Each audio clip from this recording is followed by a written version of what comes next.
সূর্যাস্তের পর ভুলেও এই কাজগুলি করবেন না, জীবনে নেমে আসবে আর্থিক সংকট।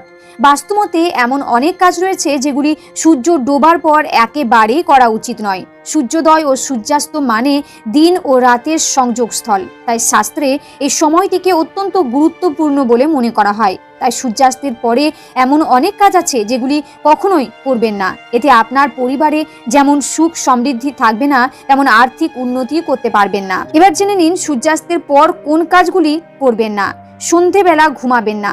অনেকে সন্ধেবেলায়ও ঘুমিয়ে থাকেন। শাস্ত্রমতে সন্ধেবেলা ঘুমাতে নেই, কারণ এর ফলে তাদের বয়স কমে। পাশাপাশি বাড়িতে নেতিবাচক শক্তির প্রসার ঘটে। আবার ধর্মীয় দৃষ্টিতে মনে করা হয় সন্ধেবেলা লক্ষ্মীর আগমন ঘটে। এ সময় পরিবারের সদস্যদের ঘুমাতে দেখলে দেবী রুষ্ট হয়ে চলে যান।